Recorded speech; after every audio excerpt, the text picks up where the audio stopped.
ప్రభువును రక్షకుడైన యేసుక్రీస్తు పరిశుద్ధ నామమున వందనాలు. ప్రియమైన సంగమ ప్రియమైన బిడ్డలారా, మరి అదే కాల సమయం దేని వాక్యం ధ్యానించడం ముందుగా ప్రార్థన చేసుకుందాం. ప్రార్థన. కృపగల తండ్రి, దయగల యేసయ్య, నీ బంగారు పాదాలకు లెక్కలేని వందనాలు, స్తుతులు, స్తోత్రములు. గతించిన రాత్రి అంతా నీ రెక్కల చాటున కాచి కాపాడి సంరక్షించే దేవ, మరి అదే కాల సమయం సజ్జలు లెక్కను చేరి ప్రార్థించుండగా వాక్యమైన దేవుడు వాక్యం ద్వారా నాతో మాతో మాట్లాడి మీరే మహిమ ఘనత ప్రభావాల పుణ్యమని యస్నామ నడుచున్నాం తండ్రి. ఆమెన్. ప్రియదేవుని సంగమ ప్రియదని బిడ్డలారా, ఏదైనా ఏర్పాటు ఏదైనా వాక్య భాగము అపోస్తలుడైన పౌలు కొలసీలకు రాసిన పత్రిక 1వ అధ్యాయము 15 నుంచి 20 వరకు ధ్యానం చేసుకుందాము. అపోస్తలుడైన పౌలు కొలసీలకు రాసిన పత్రిక 1వ అధ్యాయము 15 నుంచి 20 వరకు ఈ విధంగా రాయబడినవి.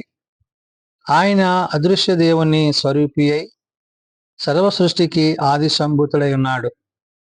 ఏలయనగా ఆకాశమందున్నవియు భూమి అందున్నవియు దృశ్యమైనవి గాని అదృశ్యమైనవి గాని అవి సింహాసనములైనను ప్రభుత్వములైనను ప్రధానులైనను అధికారములైనను సర్వమును ఆయన యందు సృజింపబడెను. సర్వమును ఆయన ద్వారాను ఆయనను బట్టి సృజింపబడెను. ప్రియదేవుని సంగమా ప్రియదేవుని బిడ్డలారా, దేవునిని బట్టి, తండ్రి కుమార పరిశుద్ధాత్మలను బట్టి, కలిగిన సృష్టిని బట్టి, సృష్టిలో మానవులమైన మనకి ఆయన అనుగ్రహిస్తున్నది క్రీస్తే సర్వ సృష్టికి ఆది సంభూతుడు. అంటే ఆది అంతమైన వాడు, అల్ఫా ఒమేగా అయినవాడు, నిన్న నేడు నిరంతరము ఏకరీతిగా ఉన్నవాడు. ఆయన మనలను నిత్యము కాచి కాపాడి సంరక్షిస్తున్నవాడు.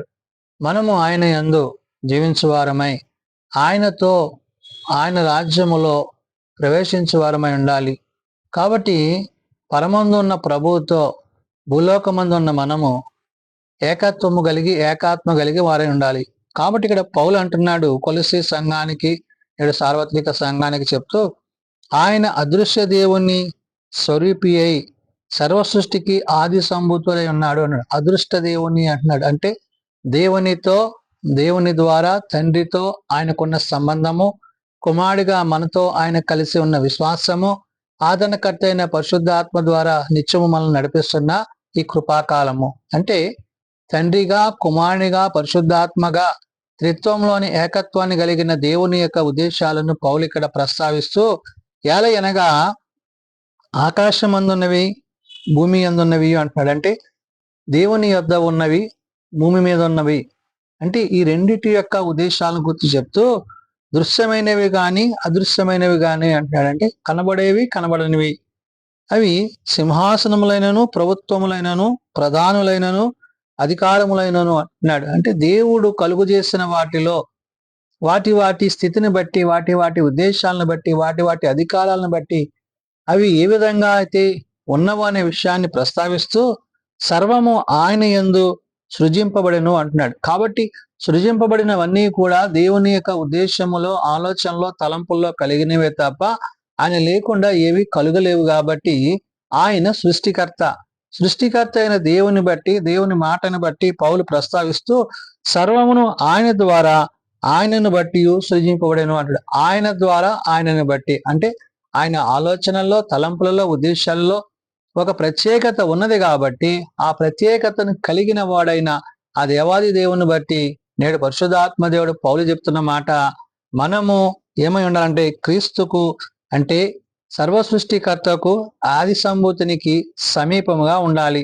సృష్టించిన సృష్టికర్తను కలిగిన వారముగా దేవుని మాటల చేత ఆయన మన యొద్దకు పంపిన తన కుమారుడైన క్రీస్తుని బట్టి, ఆయన చూపిన ప్రేమను బట్టి ఆ ప్రేమకు తగిన వారుగా మనం ఉండాలి. అందుకని ఇక్కడ సర్వమును ఆయన యందు సృజింపబడెను, సర్వమును ఆయన ద్వారా ఆయనను బట్టి సృజింపబడెను అంటున్నాడు. అంటే కలిగి ఉన్నవన్నీ ఆయన ద్వారా కలిగినవి, కలిగినవన్నిటిని బట్టి దేవునికి మహిమ చెల్లించే రీతిగా మనం ఉండాలి అనే విషయాన్ని ప్రస్తావిస్తూ, ఆయన అన్నిటికంటే ముందుగా ఉన్నవాడు, ఆయనే సమస్తమును ఆధారభూతుడు అంటున్నాడు. అంటే ఆయన అన్నిటికంటే, అంటే ఆయన ద్వారా ఆయనను బట్టి ఇవన్నీ కలిగినవి. కాబట్టి సృష్టికర్తను బట్టి నీ హృదయమందు ఒక ప్రత్యేకతను కలిగి ఉండాలి. ఆ ప్రత్యేకత ఏంటో పౌలు ఇక్కడ ప్రస్తావిస్తూ, సంఘము అను శరీరమునకు ఆయనే శిరస్సు అంటున్నాడు. అంటే సంఘము అనగా సమాజముగా సంఘముగా కూడిన ప్రజలందరికీ క్రీస్తు తండ్రి కుమార పరిశుద్ధాత్మలు మనకేమైనా శిరస్సు అయి ఉన్నారు. ఆయనకు అన్నిటిలో ప్రాముఖ్యము కలుగు నిమిత్తము ఆయన ఆది అయ్యుండి మృతులలో నుండి లేచుటలో ఆది సంభూతుడు ఆయన అంటాడు. అంటే మరణించి తిరిగి లేచిన క్రీస్తుని బట్టి, క్రీస్తు యొక్క కృప కనికరాలను బట్టి నేడు మనము ఆయనతో జీవించేవారమై ఉన్నాము. మరణము గెలిచిన ప్రభువులో, మరి మరణాన్ని జయించిన క్రీస్తులో మనం ఏమవుతున్నామంటే జీవిస్తున్నాము. నేడు సజీవులమై ఉన్న మనము ప్రభు యొక్కకు కొనుపోబడతాము. ఎలాగా? మేఘారుడై ఆయన వచ్చినప్పుడు ఆయనతో ఆయన రాజ్యానికి కొనుపోబడతాము. కాబట్టి ఇక్కడ ప్రభు యొక్క కార్యాలు, తండ్రి యొక్క ఉద్దేశాలు, ఆదరణకర్త యొక్క నడిపింపును గుర్చి పౌలు ప్రస్తావించాడు. అందుకనే సంఘముని శరీరమునకు ఆయనే శిరస్సు, ఆయనకు అన్నిటిలో ప్రాముఖ్యము కలిగిన నిమిత్తము అంటున్నాడు. అంటే ఆయనే సమస్తము, ఆయనే ఆది, ఆయనే అంతము కాబట్టి అన్నీ కూడా ఆయన ద్వారా జరిగినవి కాబట్టి ఆయన ఆది అయి ఉండి మృతులలో నుండి లేచుటలో ఆది సంభూతుడు ఆయను. కాబట్టి మన పాపముల నుండి విడిపించడానికి ఈ లోకానికి ఆయన నరావతారిగా వచ్చాడు. మన పాపములన్నీ ఆయన భరించి ధరించి ఆయన మరణించి తిరిగి లేచుట ద్వారా మరణము గెలిచిన క్రీస్తుని బట్టి నేడు మనము మరణించిన మన పితరులను బట్టి మనము ఆయన యందు నిలిచిన వారమే ఉన్నాం. ఎందుకంటే మొదట ఆయన వచ్చినప్పుడు ఎవరైతే ఆయన యందు మృతునందిన మృతులు ఉన్నారో, ఆయన యందు విశ్వాసం ఉంచిన వారు ఉన్నారో వారు మొదట లేచెదురు. ఆ తరువాత సజీవమైన మనము ఆయనతో ఆ మహిమ గలమైన మేఘం మీదకి కొనుపోబడతాము.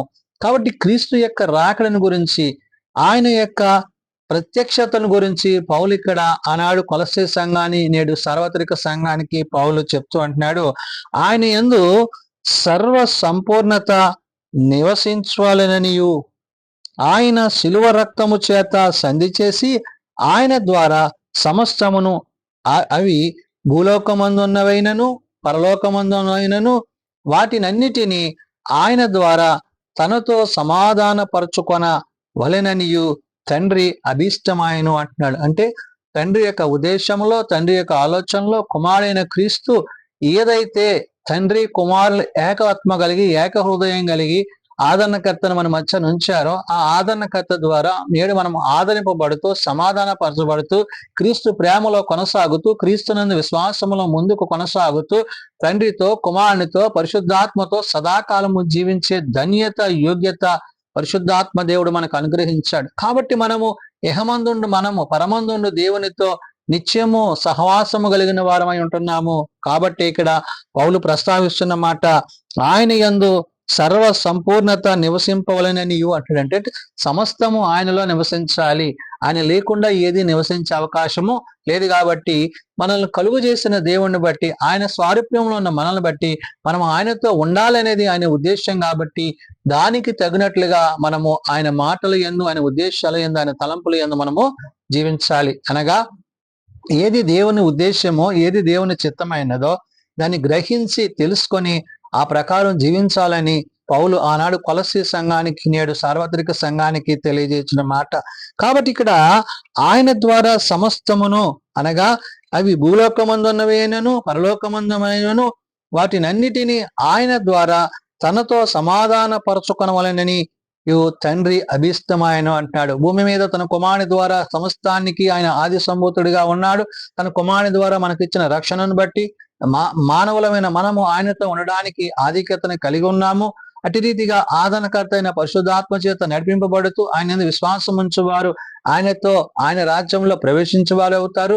మరి పరమందున్న తండ్రి యొక్క ఉద్దేశాన్ని కలిగిన వారముగా మనం ఏమో ఉండాలంట, నిత్యము ఆయన యందు. అందుకనే అక్కడ పౌలు ప్రస్తావించడు, అవి అవి భూలోకమందున్నవైనను పరలోకమందున్నవైనను వాటినన్నిటినీ ఆయన ద్వారా తనతో సమానపరచుకొనవలెనని తండ్రి అభిష్టం ఆయన అంటాడు. ఏది కూడా దేవుడు మన నుంచి దూరం చేయలేదు. కాబట్టి తండ్రి కుమార పరిశుద్ధాత్మల త్రిత్వంలో ఏకత్వాన్ని ఎలాగైతే కలిగి ఉన్నారో మనము ప్రభుతో, పరిశుద్ధాత్మతో, తండ్రితో అతివారమై ఉండాలని ఉదయకాల సమయమున పౌలు భక్తుడు ఆనాడు కొలస్సీ సంఘానికి, నేడు సార్వత్రిక సంఘానికి తెలియజేస్తున్నాడు. కాబట్టి నేడు అడ్వెంట్లో ఉన్న మనము ప్రభు రాకడ కొరకు సిద్ధపాటు కలిగి, ఆయన రాకడలో ఆయనతో ఎత్తబాటు కలిగి ఉండంటే ఆయన వచ్చే సమయానికి మనము ఆయనతో జీవించగలిగిన స్థితి కలిగి ఉండాలని ఈ ఉదయకాల సమయమున పరిశుద్ధాత్మ దేవుడు తెలియజేసిన మాటలు ప్రార్థన చేసుకుందాం. మిక్కిలిగా మమ్మల్ని ప్రేమించి మా పట్ల కృప చూపించి మా నిమిత్తము మా పాపముల నిమిత్తము తండ్రి నీ కుమారుని లోకానికి పంపించి నీ కుమారుని ద్వారా మీరు మాకు అనుగ్రహించిన ఈ గొప్ప రక్షణను బట్టి నిత్య జీవాన్ని బట్టి వందనాలు. అవును నాయనా, మానవులమైన మమ్మల్ని విడిచిపెట్టక మా అపరాధముల నుండి మా పాపముల నుండి మమ్మల్ని తప్పించడానికి మా దోషములన్నిటినీ మా అతిక్రమలన్నిటిని నైనా నీ కుమారుని మీద ధరింపజేసి నీ కుమారుని ద్వారా నేడు మాకు విమోచన అనుగ్రహించి క్రీస్తు రక్తములో కడగబడి పరిశుద్ధపరచబడి ప్రత్యేకింపబడి నీతో జీవించే ధన్యత యోగ్యత మా అందరికి అనుగ్రహించినందుకే వందనాలు. పరమందున్న తండ్రి నాయనా, నీ కుమారుని ద్వారా మాకు అనుగ్రహించిన యొక్క నిత్యరాజ్యాన్ని బట్టి నేడు మా మధ్య నుంచిన ఆదరణకర్త అయిన పరిశుద్ధాత్మను బట్టి మేము నీతో సదాకాలము జీవించుటకు నీ సహాయము మాకు అనుగ్రహిస్తున్నందుకే వందనాలు. తండ్రిగా, కుమారునిగా, పరిశుద్ధాత్మగా త్రిత్వంలోని ఏకత్వాన్ని కలిగి నాయనా నీ యందు మేమును మా యందు నీ మాటలు నిలిచినట్లు మేము నీ యొక్క మాటలకు లోబడి నీ ఉద్దేశాలను అనుసరించి జీవించే స్థితి మాకు దయచేయండి. సదాకాలము నాయనా నీతో జీవించడానికి కావలసిన సిద్ధపాటు మా అందరికీ దయచేయమని ప్రార్థన చేస్తున్నాం. మేము బలహీనలో మమ్మల్ని బలపరచండి, మేము రోగులం మమ్మల్ని స్వస్థపరచండి. అయా మీ చేతి గాయముల చేత మాకు స్వస్థతను ఆరోగ్యమును బలము దయచేయండి. చిన్నబిడ్డలు, యవనులు, పెద్దలు, వృద్ధులు ప్రతి వారిని వారి వారి తరగతుల చొప్పున ఆశీర్వదించి దీవించండి. ఏ ఒక్కరూ నశించక అంతటా అందరూ మారు మనసు కలిగి పాప క్షమాపణ కలిగి నీ నిత్య రాజ్యంలో చేరగలందులో కట్టి కృప దయచేయండి. ప్రవ్వా, అంత్య దినాలు అపాయకర దినాలు ఉన్న మమ్మలను నీ రాకడకు తగిన సిద్ధపాటు మా అందరికీ కలిగించమని, నీ రాకడలో ఎత్తబడినందులకు అట్టి కృప దయచేయమని యేసు ఉన్నత నామమున ప్రార్థించి వేడుకొనుచున్నాం తండ్రి, ఆమెన్. పరలోకమందున్న మా తండ్రి, నీ నామం పరిశుద్ధపరచబడగాక, నీ రాజ్యం వచ్చుగాక, నీ చిత్తం పరలోకమందు నెరవేర్చినట్లు భూమి మీద నెరవేరుగాక. మా అనుదిన నేడు మాకు దయచేయము. అడలా ప్రార్థన చేసిన వారిని మేము క్షమించి ఉన్న ప్రకారం మా అపరాధములను క్షమించము. శోధనలతో ఏకాదశులను తప్పించము. రాజ్యము, శక్తి, మహిమ నిరంతరము నీవే అన్నవి తండ్రి, ఆమెన్. మన పరమతండ్రైన దేవుని ప్రేమ, ప్రభువైన యేసుక్రీస్తు కృప, ఆదరణకర్త అయిన పరిశుద్ధాత్మ నిత్య సహాయము నిరంతరము సదా తోడయండి సంరక్షించునుగాక. ఆమెన్.